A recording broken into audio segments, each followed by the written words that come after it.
Hi everyone, welcome. This is Eric Rodebois, EPGD Business Law, and we are doing another live Facebook video post.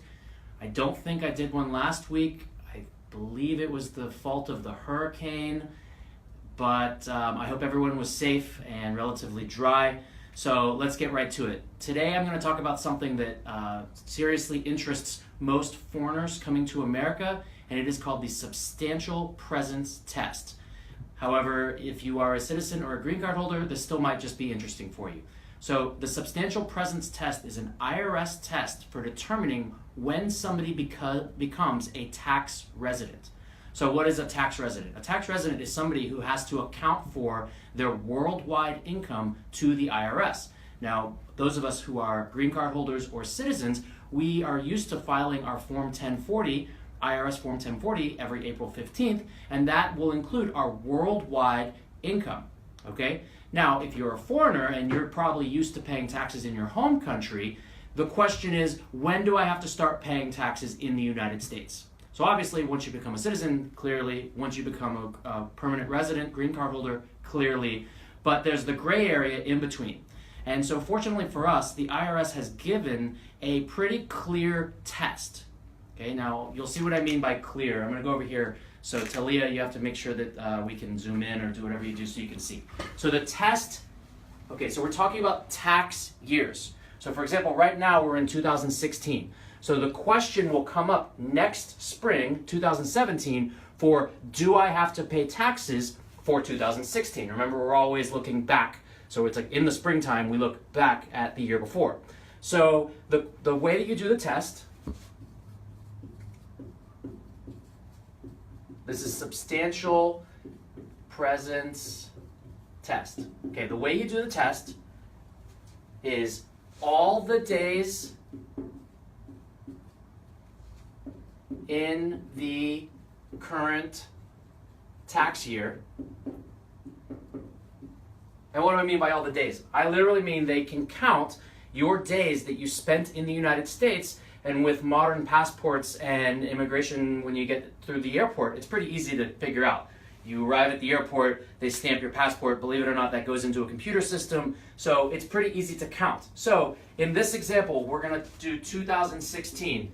So technically, we don't need to do this math until January, but we can look, okay? Then for 2015. Pause. Yeah. Go ahead.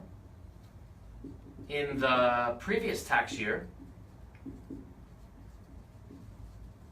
okay, 1/3 the days, and then we're going to go back one more year, and it's 1/6 the days in 2 years ago. Okay, if those are equal to or greater than 183, you are considered a U.S. tax resident. A U.S. tax resident for income tax purposes, okay? And why do I say income tax? Because I want to make sure that we're differentiating between other types of tax. Sales tax, you pay when you buy something. Property tax, you pay to your local county or state when you own land. Capital gains tax would typically be paid when you buy or sell property, and then you show a profit on it. And the estate tax is determined when you die, okay? There's a whole nother test for the estate tax, and the estate tax, just to boil it down, is a domicile tax. It's a facts and circumstances tax. It's where is your real home? Where's your closest ties to your home?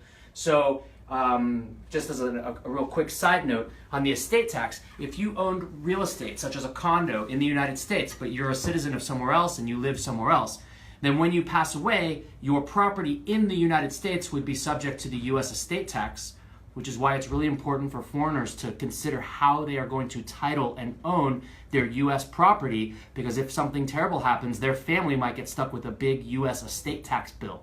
Okay, that's very important. But that test on whether or not they are domiciled in the United States is gray area. This is not gray area. This is count the days in your passport for this year, 1/3 last year, and 1/6 the year before. Now, going on year to year to year to year to year, it adds up to about 4 months, okay? And we can do the math pretty easily. So 4 months is 120 days. A third of 120 days is 40 days. So that's 4 months 2 years ago, right? And then a sixth, right, is another 20. And if my math is right, that's 180. So give or take. So if you're interested in year on year on year coming to the United States, but avoiding the substantial presence test because you don't want the tax resident status, which remember is worldwide income tax. Now, quick side note, we've got a lot of income tax treaties with a lot of countries. I know we have one, for example, with Mexico. So if you pay tax on your income in Mexico, you get what's called a foreign tax credit when you report that income here in the United States. So for example, a Mexican national who has income generated in Mexico but who has become a substantial presence person here in the United States would get a credit for it. But they'd still have to account for it, they'd still have to tell their accountant, they'd still have to report it. So if you're looking to stay here year on year and avoid, you gotta stay less than 4 months. Quick caveat, if you stay for more than 4 months, right, so let's say that you wanna do 5 months a year, for whatever reason, you just need that extra month. And year after year, you start to realize that you're gonna trip up this test and you really don't wanna become a tax resident taxed on your worldwide income. French people, for example, do not want to change their tax domicile because in their home country, there's big penalties for changing your tax domicile. A lot of French people a few years ago started moving their tax domicile out of France when they raised a lot of their income taxes. So the government created a really draconian penalty on the French people who left or who changed their tax domicile. So for them, we have something called closer connection.